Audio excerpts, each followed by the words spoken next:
I was really involved in like a professional development program. And it was like this workshop over a weekend. And in the workshop, I just like felt this feeling with all of the people there that we were all kind of the same, all different ages, all different like types of people. And I was like, at some point, I was just like, man, I just feel like I love all these people in here. I feel this like love so strongly. And like, this is everywhere. This is possible. It's like everywhere.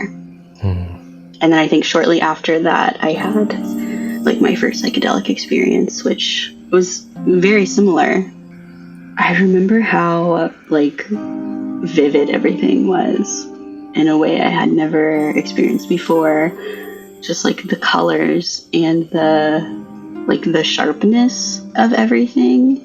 And it was so crazy because I had honestly really been struggling with the art I was making, with just like over detailing everything. Sure. And like at the time I really didn't like that about the work I was making. But during that experience, it's like that was what I saw all around me. And it really like softened myself to like that aspect of my work. There's this like vibration between all of, I was like in the woods, you know, and there's like all these plants. Right. It's like I could see this like beautiful vibration between all the things around me, everything, you know.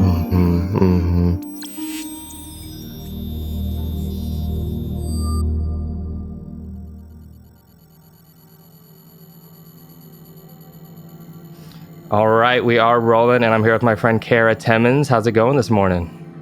Going good. Yeah, good to be here. Yeah, thanks for taking the time. More or less, I learned about you through a couple of the local art studios to San Antonio and Austin that I was DJing at. Also, I did like a flyer design for an Art of Consciousness event, and I think we used your artwork, so I got to like sit with it for a while, and I was like, this stuff is really cool. And of course I didn't know who made it yet, but yeah, it was cool to like see your art in the galleries, and it's got such presence and so much like kind of skill that seems to be going into it. So I wanted to have you on here to learn like your history as an artist, kind of what your inspiration is, where you're painting from, and all of that good stuff. So thank you for coming on. Yeah, thank you seriously for having me. I'm honored. It's beautiful. Well, to kick it off, I'm just curious, like, how long have you been doing art? Like, maybe what age were you when this all started? Honestly, it's hard to remember. Sometimes I joke that I was like born with a pencil in my hand. But yeah, I think like super young, I just really was into it, into like making little drawings and you know, creating whatever I could. My dad had been an artist as well when he was young. And so he taught me a lot when I was little, especially showing an interest in it. Was he painting as well, or was he like a drawer? Or I don't know how you call those.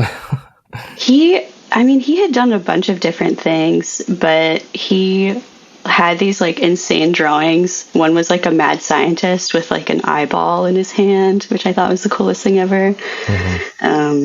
So we did a lot of drawing together, like pencil drawings. Nice. I think it's called Illustrator. Is that right? Illustrator. Yeah. So did you start as an illustrator? Well, so I studied illustration in school.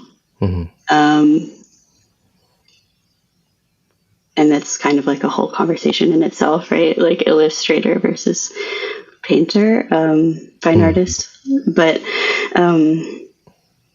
yeah, I would definitely say that I am an illustrator in some sense. That's how it started, maybe. So you said school, you know, like, were you taking art classes like through elementary, or was it more like through middle school, high school? Or maybe were you doing some programs outside of like the public schooling system, or how does that go? Yeah. Gosh, that's a good question. I'm trying to remember. I did some like lessons when I was in elementary school. I think because I showed such an interest in it, my parents, found a teacher. But mostly I did it in school, like the programs that were available. And then in middle school and high school, I took like art as much as I could, as many as I could, as many classes as possible. Right. Yeah. What do you think it was that was calling to you? Was it giving you some type of like purpose that like, I'm good at this thing, so I want to pursue it? Or did you look up to someone? Like, I know for myself as a musician, it was always like, I loved certain bands, certain artists. And I was like, this is pulling to me like something I want to do type of thing. But what was it for you? I mean, I think in like a less specific way, it was really similar. I also really love to read. So I think like the book covers, these like beautiful illustrated books that I had, that just sort of like transported to other worlds. I just loved looking at the pictures, and I think from a super young age, I wanted to make my own, my own pictures like that, and like my own sort of portals into other worlds too. What kind of books did you like? Was it fiction or? I mean, yeah, mostly fiction. I was really into comic books. I think especially with illustration, there's such a focus on both like the technique and the narrative, which is so compelling. So yeah, I think like, especially when I got older and was reading like fantasy books and things like that, there'd be these like awesome covers with like magic flowing and stuff like that.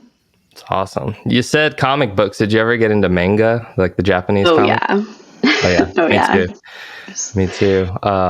But you kind of like these days, the galleries you're a part of, they're usually like visionary, they're psychedelic. I've seen you call what you do surreal art. I'm curious, like, what do you consider yourself, a visionary artist? Because I know some people that I would say they are, but they themselves kind of think maybe I'm not really a part of the visionary aesthetic. But for yourself, like, what type of artist do you kind of like think that you're portraying, or the community that you're a part of? Yeah, that's a really good question. And one that's honestly a little difficult to answer. I mean, I definitely consider myself part of like the wider visionary art community.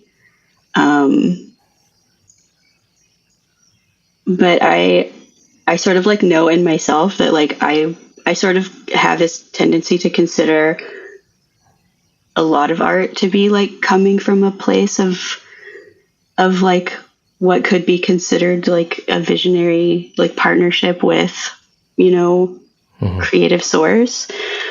So that's kind of how I view my work, is like it's not necessarily coming all the time from like a place of maybe like psychedelic experience, but more from like tapping into this like sort of like creative pool that we all have like a finger in, and like taking something from that. Yeah. So, yeah.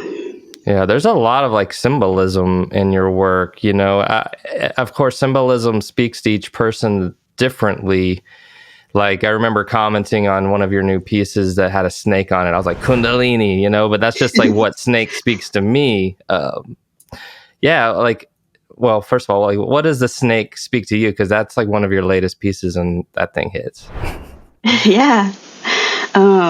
Yeah, it's cool that you say that, because there's so many different ways to interpret these symbols, and even beyond what I'm capable of knowing, that people like meanings that people can possibly attach to them. So for me, that piece is called Venom in Medicine, and the snake is sort of like this central figure in the painting as there's like the snake has this like kind of really interesting duality to me, I feel, where there's the like very common, like more like Christian view of it, where it's, you know, a symbol of evil and, you know, bad, yeah, like just very negative. And then there's also like the aspect of like the venom being used in science for healing and medicines, and the symbol of a snake being used in that way, like the caduceus of healthcare and so yeah, in the context of the piece, it's like there are all of these different things that are painful and also have the potential to heal. So for me, that's sort of like the snake carries that. And there are all these different like pieces of that I hope, you know, that the viewer will like bring their own experience and create some sort of meaning in that. Yeah. In that vein. Yeah, I'm sure you've heard the term, and I've said it a bunch, but like the difference between a medicine and a poison is the dose. So it kind of like, you know, like you take an aspirin for a headache and it works, it's cool, but you take a bottle of aspirin and you might die, right? So, but that's the same thing with all these psychedelics. I mean, sometimes they can be very helpful, but sometimes you can take way too much and kind of scar your psyche, you know? I've been grateful to have been well studied and around people that have taught me always take less, because you can always take more. You can never take, like, you can never take it back once it's in you, you know? But yeah. So, you know, my first big experience, I did definitely go too far, and maybe that was meant to be or fated or something.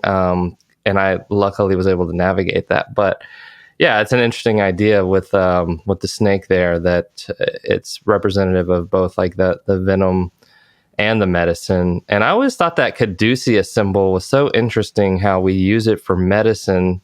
We see it around like medical centers and on certain like street signs and stuff. But to me, it really speaks to spirituality and like the kind of spiritual awakening, the Kundalini, which like is like coils through the spinal channel, the central channel, up to like through the chakras and all this type of stuff. But you seem to know what the caduceus is. Like, when did you start studying kind of some of these symbols and esoteric kind of ideas or spiritual ideas? Yeah, another good question. I mean, I've always been interested in like the visual language, and how that has developed through time. And there are all of these different pieces of visual language that we as a society access.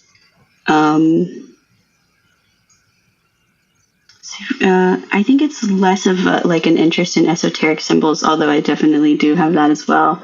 But just I'm always curious to know like what is that and what does it mean, and like what does it mean in the wider consciousness, and how are all of these like archetypal images being used, and how does that make sense to me, like in my experience, because hopefully then that can like make sense through like the work I do and tell a story, like a greater story than I honestly like can possibly tell just with my own words. So yeah, I think that's like mainly the interest, but yeah, it certainly started when I was young. I like loved reading mythology and like getting really into that type of thing. Yeah. That's interesting. Do you know, like, well, before I go there, it's kind of like in your mind, in your worldview, like, where do you think of these symbols coming from?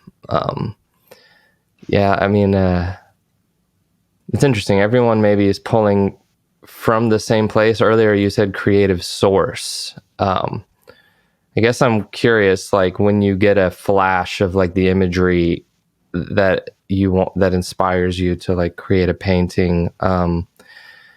Yeah, like what is your relationship to where it's coming from? Like that creative source, maybe when did you start noticing that, or is it something that you've just had always kind of as far back as you can remember?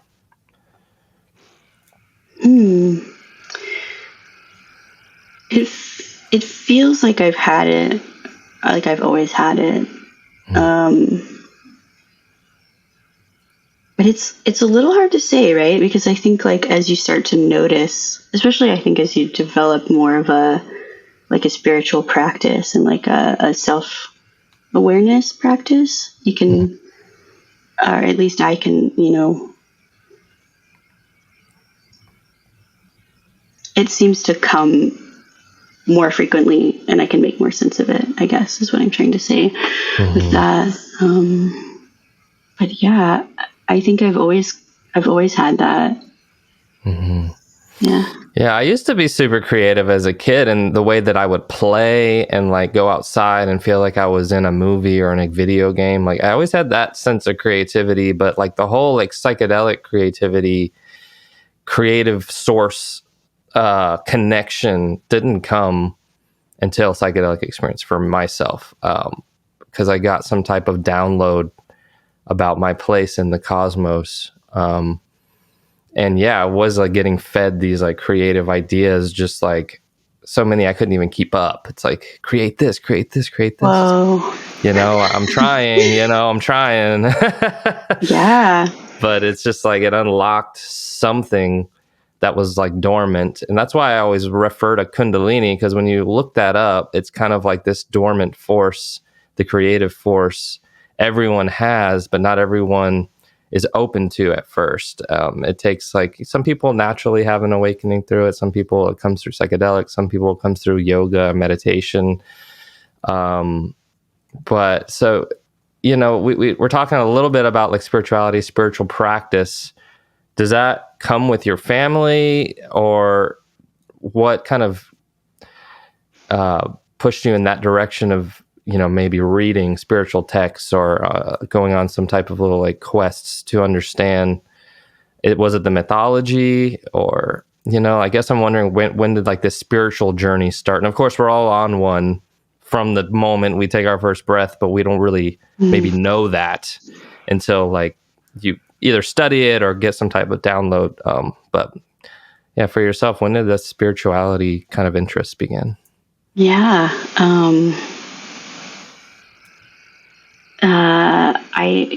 I was in college and I signed up for a yoga class through my school, and I think I had always been open and like maybe had sort of like this vague sense. I grew up Catholic, so it never like really quite fit, but I was like, I'm kind of into it also, the beautiful visuals. Right. So I think I always felt like this like God presence, and was like, I think that feels true for me. But yeah, going to that yoga class when I was in college and like learning how to like really like put energy and breath into different parts of the body. It honestly like very life-changing for me. It felt like very real, tangible magic, to be able to like really feel that and to like become stronger in like this sort of like felt body sense. Totally. And that took me deep into, all types of things. It's like, if this is like this, then what are all these other things? And right. Yeah, that's kind of where my journey started. It's interesting. Yeah, that reminds me too. And I never really talk about this part of my spiritual awakening journey, but it was that very same thing. It was yoga in college that, I actually never really loved school. I mostly went out of parental pressure, and it's all good because it was probably for the best reasons and intentions there. But I didn't really love it. I couldn't wait to get home. Couldn't wait to like get back on the video games with the boys and, whatever else, skateboarding, riding a mountain bike, all that good stuff that I love to do. But I remember like, okay, I have to take this PE credit, physical education. What's the easiest one, Yeah. And I saw yoga, and I was like, yoga, that sounds easy. It sounds like you kind of just sit around on a mat and it'll be cool. Maybe I'll meet some girls or whatever, because I know they like that, and yeah, it wasn't only not easy. It was, very beneficial to like my mental, it wasn't like I was in a like terrible place, but I remember every time I would leave that class, I felt way better than when I went in.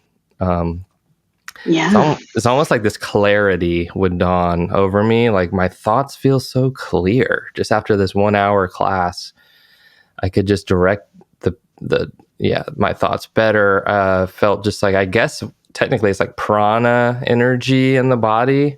It's kind of felt charged up. And then I would go smoke cannabis, and it would be like a whole different experience than it was without the yoga. So yeah, that probably set me on the path of like having more spiritual experiences that I didn't even know I was having necessarily until like that big mushroom journey I took, that is what I call my spiritual awakening, where I saw like myself as this eternal being type of a situation. That yoga class, man, that probably set me on the path. I didn't even know that. That's interesting, learning that here with you now. Yeah, that's awesome. Yeah, thanks for sharing. It's really cool. Yeah. So I guess you took the yoga and you were, feeling the benefits, and then it kind of like made you want to study where it all came from, like the Eastern mysticism type of stuff, or what? Yeah, I mean, I'm trying to remember.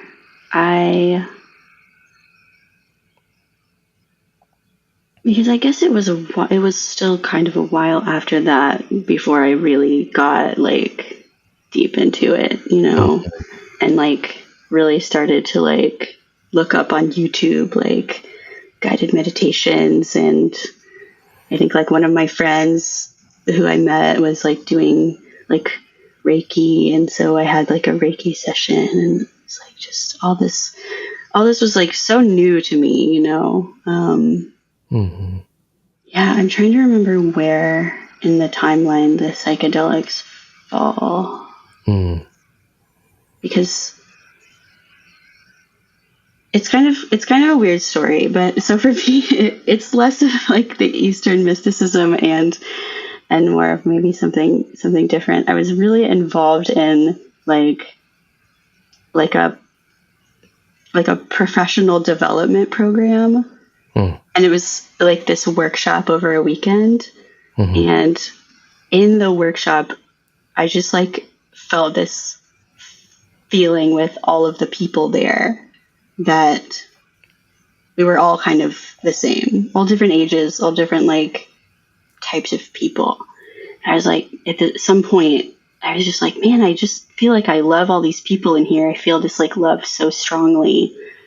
And like, this is everywhere. This is possible, like everywhere.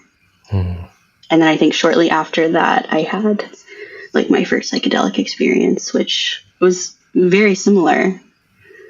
A very similar feeling. Yeah. Which medicine was it? LSD is what I first. Yeah. It's like one dose of it. Yeah. Interesting. Yeah, that reminds me of the yoga class as well. I think in the college one, I didn't connect to a ton of the people in that way.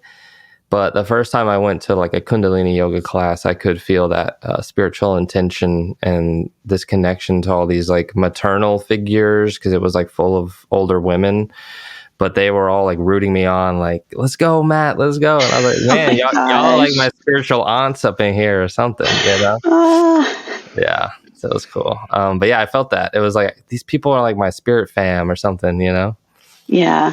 So that's interesting. In that LSD experience, maybe what what happened that seemed to open up, maybe the creative flows, or what do you recall from that experience? And did it unlock kind of an interest in continuing to explore other medicines and that type of thing? Oh yeah, definitely did. I mean, I remember how like vivid everything was in a way I had never experienced before. Just like the colors and the sharpness of everything. And it was so crazy because I had honestly really been struggling with the art I was making, with just like over detailing everything. Sure. And like at the time, I really didn't like that about the work I was making. But during that experience, it's like that was what I saw all around me. And it really like softened myself to like that aspect of my work, which is, I can control it, but it is also just kind of a part of me and a part of what I make. So that was really cool. And also just like there's this like vibration between I was like in the woods, and there's like all these plants. Right. It's like I could see this like beautiful vibration between all the things around me, everything, To me, almost that's what you're speaking to opened my idea to the concept of God in a whole new way, which, we as Catholics, we grew up hearing like, he's all around you, you just can't see him. Yeah. And I would see that stuff and be like, whoa, is that it? Is that God? Like, okay, I know what you're talking about now, It's like this energy interconnecting everything. It's in the air, it fills the air, or maybe even higher than the air. It's almost like the ether, or it's like this presence that's just like so thick. It's just like, wow, how do you not normally see this? And it's funny though that, we're so used to things like Wi-Fi and cell phone signal and things you can't see, but are there. And yet people just, until you have an experience like this, you're so turned off. A lot of people, at least my friends growing up, to the concept of God was because like, I don't see it. So like, it doesn't exist if I don't see it. But then how all these other things exist? How are you getting, the radio signal? How are you getting the TV signal? Like, how do we just believe in all that? But we can't. And I was this way. I was like borderline atheist through high school, thinking if I can't see it, it's not there. But, I've said this a million times on my podcast, like what the psychedelics did is showed me how limited of a reality we live in, compared to the greater realities that are beyond us, that our sense organs just can't, in a normal state of consciousness, perceive. I mean, it's the same idea of like an ant. Like, give an ant an iPhone, it doesn't know what it is, Yeah. It just doesn't have the senses to perceive it at all. Yes. And like, we are the ant to the cosmos. There's so many greater realities, things that we are really like not even able to comprehend. That's why we come back with like speechlessness. It's like, I can't even tell you what was out there. Like, I saw it though. Have you had that experience? I mean, I think so much of this stuff is just beyond words. It's like you can see it, you can feel it. I feel that's like almost every time. Right. I mean, to be fair, I feel that way a lot about a lot of just like this experience of human life. But it's there, and like we feel it. We know it's there. I think this is why so many people become artists, or maybe shift the direction of their art, but also music. Because it seems like the art and the music, and I mean all kinds of art. I mean, film is art too. I mean, I think podcast is art. But it's like, these are the things that can show transmit like some of that ineffable vibe, and music's really so good at it as well. Lots of bands. I think you also are a Tool fan, right? Yeah. We talked about that. I grew up listening to Tool, not knowing what they're talking about. It's just like, I like the music, but like, what the fuck is he talking about? But after Psychedelics, I was like, oh, I see. Okay. Yeah.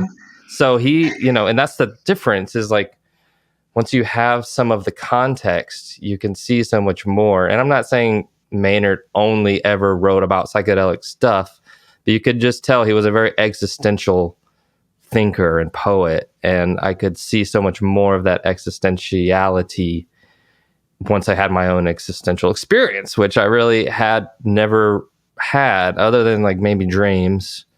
But you just kind of, everyone just puts dreams in a box. It just says like, that's all it is. It's just nothing. Don't worry about it. But, dreams did used to affect me pretty heavily. But again, you just kind of get desensitized and everyone's just like, don't worry about it. It's just your mind doing weird shit when you sleep. But I would come out of like dreams being like, whoa, some crazy shit happened, and I still have wild dreams. It's nuts. But real quick, a second ago, you said something that reminded me of the word surreal, which is like a question I wrote because you kind of put in your bio, like you're kind of like portraying the surreal. I was curious to you, like what maybe that term means. Yeah. Surreal is, to me, is this like field of perception. Gosh, it's so hard to find the words. But it's like you're saying, right? There's the dreams, and like sometimes it is comforting to be like that's just your brain, and maybe that's true, but there's still meaning to take from it, and there's still images, and sometimes just a feeling of weirdness. It's this. The surreal is, I think, an umbrella for all of these experiences that we have as being human that are very strange and unexplainable. It is like using the language of symbol to communicate that, and to communicate all of these like ideas that are also maybe like against the common ideas of like the overculture, sort of like trying to break through in some way to the viewer and the audience.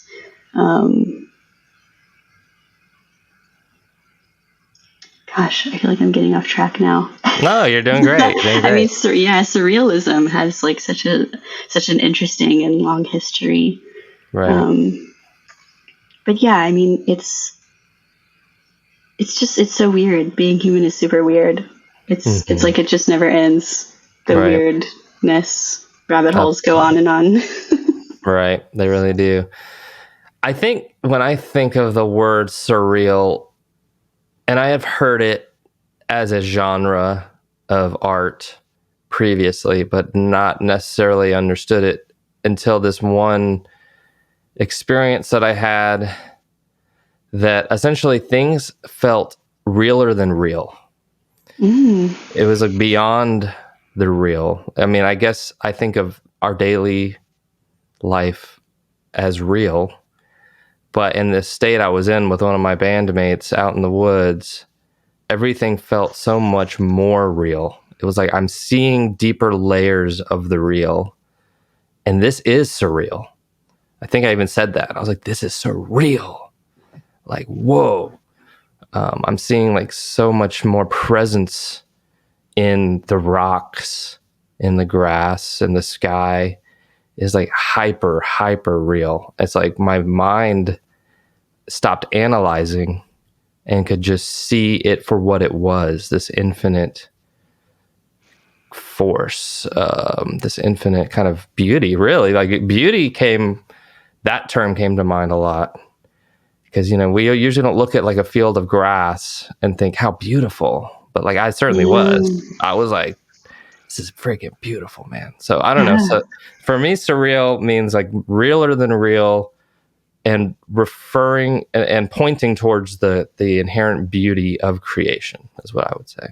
Yeah, I love that. That's epic. So I know that you kind of I've seen you at a couple of these festivals, transformative festivals, Astronox.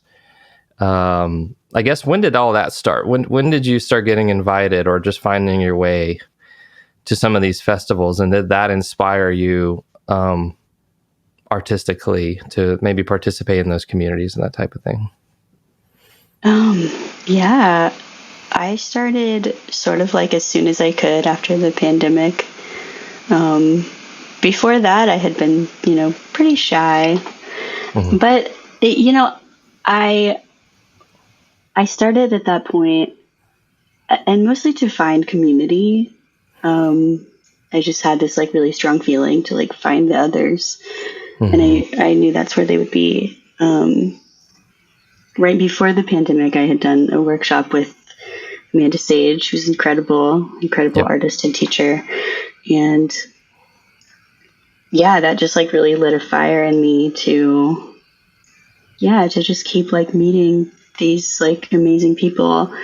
And so I started applying as soon as I could, and went to as many as I could for a while, a couple of years. Did you go as a participant, or did you immediately start signing up as like an artist, or I don't know if it's called a vendor? Not really, I guess, but yeah. Did you go as an artist or a participant to these at the beginning? I had been to some in Texas before that as a participant, and you know, like a ton of local shows, but I really hadn't been to like a big festival until I was working one, which was like pretty cool. Yeah. And honestly, I kind of prefer it that way. I like to participate in things if I can. I feel like it helps. It just also helps to get like a better sense of the event, and like I love having something to do. Yeah. Give me a job. So right. I love it. Well, at the most recent Astronox, you pulled out a whole different set of tools I didn't know that you had, which is like Mural. That was sick. And it was funny because I never saw you do it. I just kept coming back, and it was like a whole stage different. Again, like first time was like outline of a head, and I was like, cool. And then I came back and it was like, I had a whole face, and I was like, oh shit. And then like colors start coming in, and it's crazy how I never saw you paint once, really. And but it just like kept manifesting every time I would walk away and come back. But was that spray paint?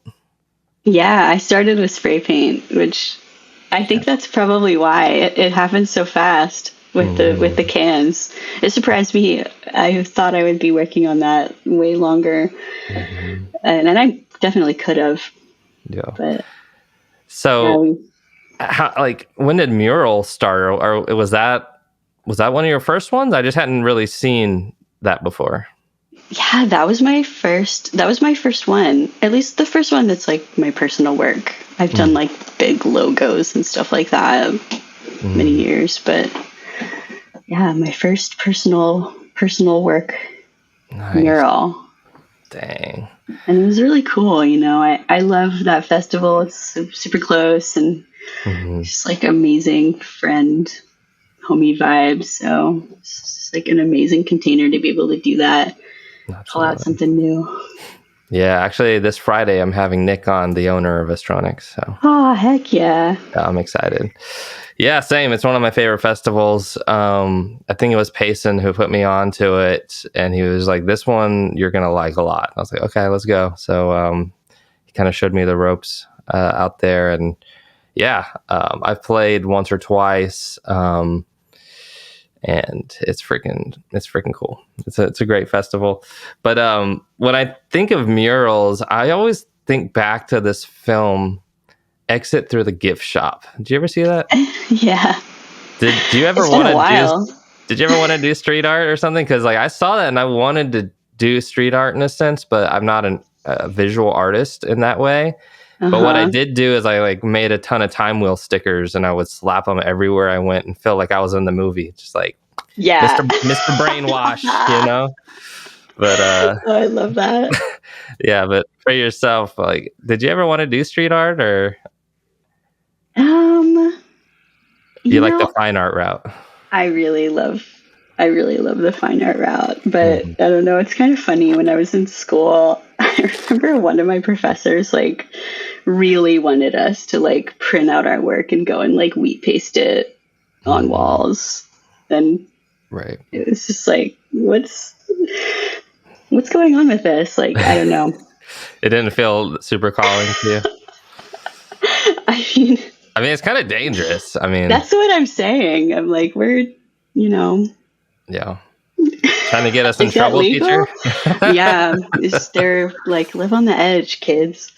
But I never did it. Maybe one day. I have been thinking about it more, whatever. Maybe I'll try it.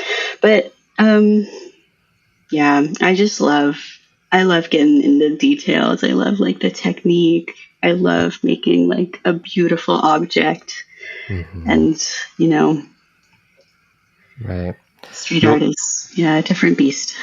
True. Of course, I grew up skateboarding and watching skate videos, and they're all reckless and they're crazy. And so part of this rebellious nature I did like the idea. But again, I can't. I'm a stick figure drawer guy. It's like I just don't have that. It's not that I couldn't cultivate it, but there's just already so many creative things I want to do that I'll just stick with the sticker slaps. But I did want to say a lot of your work features humans, the face, the hands, skin tone, which, I mentioned Payson a minute ago. Well, he was like, dude, Kara's skin tone is nuts. And of course he can see details I can't because he's so talented and has worked on this stuff for so long. But of course I don't fully understand how challenging it all is because you make it look easy. I mean, that's the mark of a great artist, right? So, but like, when did this human form thing happen? Like, what is it that you maybe find fascinating about the human form? Man, I mean, honestly, I think like throwing it back to the manga, I was like really into as a kid, like drawing figures like that. And I've just always been really drawn to the figure. I think so much can be conveyed. So much, at least, of the stories that I want to tell can be like conveyed through like the intricate like placement and like detail.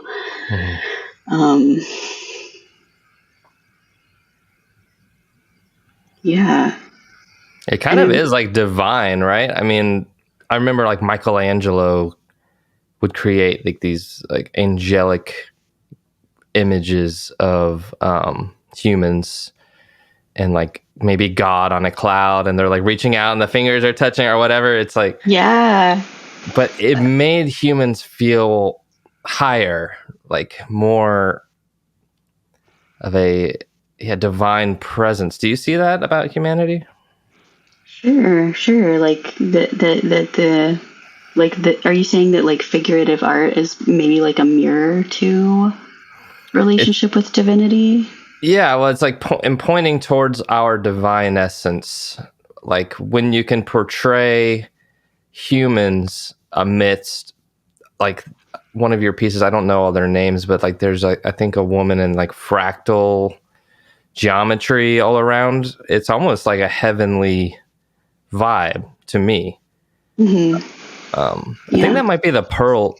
Like, first of all, was that you in the image? It's my sister. It's your sister? Okay. Yeah, she's the model. Got it. It's funny, I get that a lot. Yeah. Yeah. So, like, what are you portraying there? With all the fractal like there's fractal faces. There's like two faces. I'll put it on the screen and stuff so people can see. But then there's like all this spiral galaxy ether stuff. I mean, I guess what was coming through there for you? Yeah, I'm looking at the piece right now. Oh, nice. It's it's when I was making this piece, the sort of concept that came through is like the sort of like infinite feeling of being able to like go into like one's own self and psyche and like explore there and like sort of like mine the depths.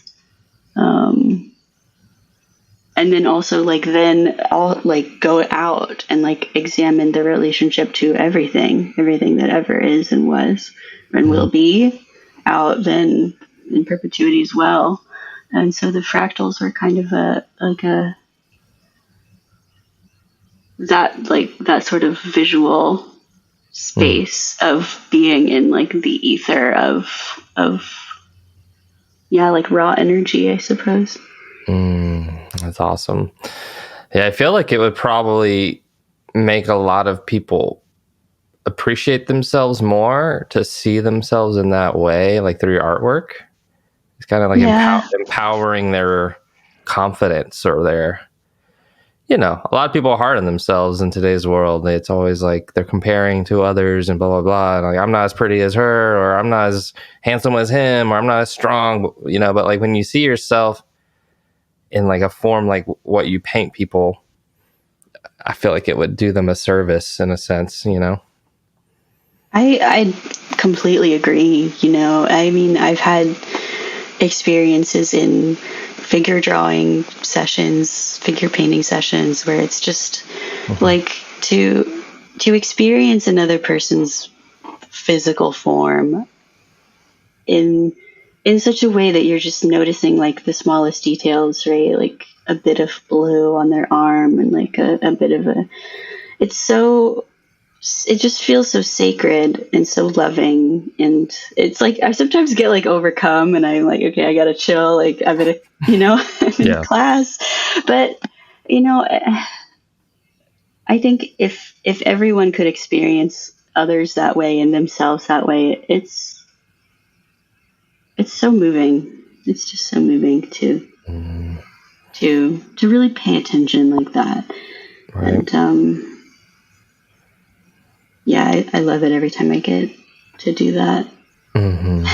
Is it the traditional like sit there, look that way, look this way? Is that kind of what you do? Yeah. I mean, not all the time, but it is amazing practice, like for technique as well as just with, this almost like meditative, practice of looking and seeing. But yeah, it is like you got the stand and the light and the person standing still and everybody in a circle with their little easels. So is almost everyone, other than maybe like those moon faces back there, or maybe those are too, but I guess I was wondering, is almost everyone you paint like a real person versus just like an imagined person? Yeah. At this point, very few of my paintings are imagined. Just like the way in which I work, it only works to have like a perfect reference.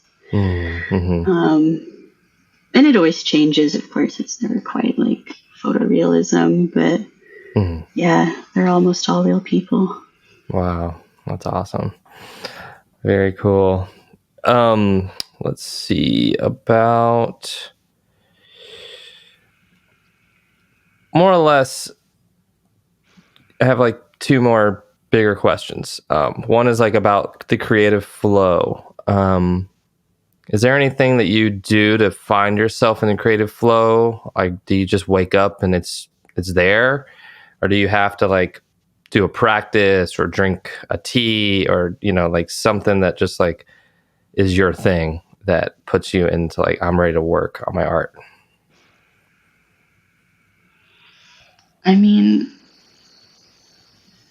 honestly, as long as I have something ready to go, I can like drop in pretty quick. typically it looks like I like take my palette out and get it all set up, get everything all clean and ready to go. You know, I typically would, you know, light a candle or some incense, but I don't normally do that now in this space. It's quite small, and I think I'd set the smoke alarm off, but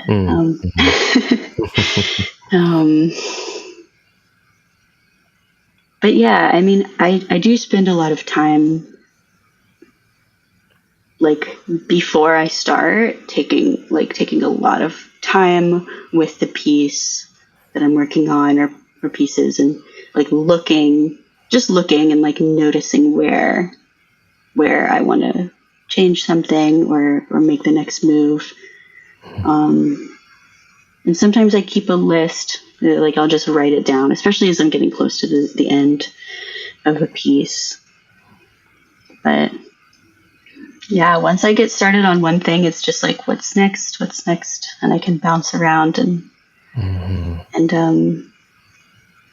yeah, I mean, the practice is, for me, really, like, the painting is the practice, and like getting like the color mixed and just getting one stroke on is typically enough to get in there. Very cool.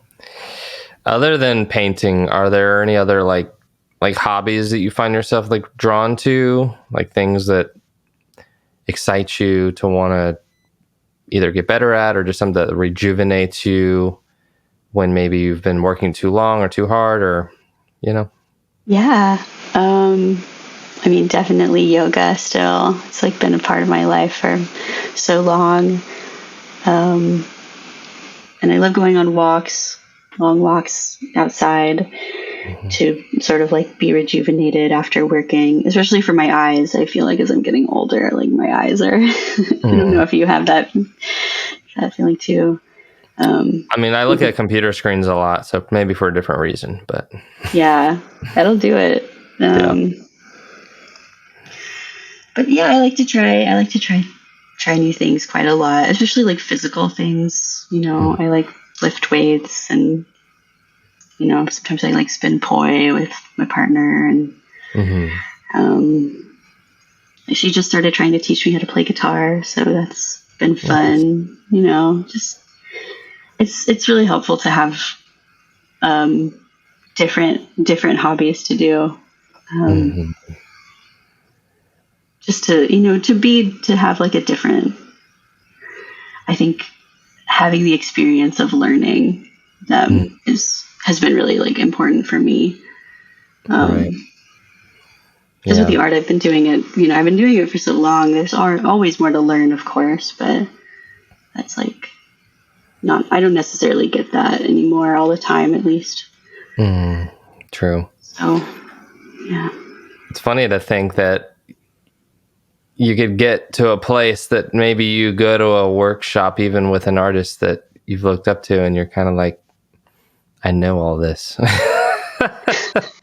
To be fair, though, that almost never happens. If I do like intentionally join a workshop, there's always something new, always some like new technique, of course, but also like just as valuable as like the mindset, someone's approach to their work and their practice. You know, I definitely felt like that when I, you know, learned from Amanda Sage, is just like the relationship with the work and like with the community is also something that I really took from that workshop. Right. Other than like Amanda Sage, are there any other artists that really like speak to you? Is like, I feel like I would like to sit at the table with these couple guys, you know? So many. I mean, all of them, honestly, as long as they're like chill people. Yeah. I just love art. I always have. And I've been in it for so long. I mean, like, I love James Jean. That's probably like why I got into illustration. Those are incredible works. I don't know. I feel like if I start naming names, I'll just. Yeah, you can go on forever. I feel you. I'm looking at James Jean right now. I'm actually not very familiar with his work, but wow. Okay. insane. Yeah, that is so cool. Well, I think I have like one more question here. I guess it's kind of just like dreaming into your future. Is there any kind of like bucket list things that, you know, you feel like it would be cool to see your art at either an event or maybe your own space, or you want to do a certain project that's been like, maybe it's been, you're not ready to do it yet, but it's like, I want to do it someday. I guess just like dreaming into your ideal artist path. Like, what do you think is exciting for you, like on the horizon? Right now I'm really excited about creating a show, just like a solo show, maybe having it here at ArtUs Co. But yeah, just I really think that would be something fun, like a fun challenge, you know, to create like a big body of work that's all related to each other, and just see how that feels. Right.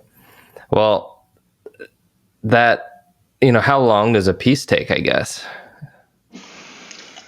It depends. It can take me maybe like 2 weeks, or there are some pieces that I've worked on for years, and I just, you know, it's my own like process to go that slow. So I think that's what I mean when I say it would be a fun challenge to like really see how I can make that faster, more efficient, without like compromising quality. Totally. Yeah, I guess I just think to like make a whole solo show of new works, it seems like it would be like a year in the making. I don't know though. Yeah, I think that's That's exciting though. If you need music, let me know. Hey, yeah, honestly, please. Love that. Yeah. Well, this has been great. Awesome to learn more about you, sister. I look forward to, you know, coming back up to the studio sometime. I need to get some of your works. You know, I don't think I have any yet, although I love visionary art. I've got it all over the house. But thank you again for your time. And I guess where can people like kind of like connect with you? I guess your handles, website, and that type of thing. Yeah. Thank you so much for having me. You can find me at karatimmons.com, Karatimmons.com, and that's also my Instagram handle. These are the two best places to reach me. Awesome.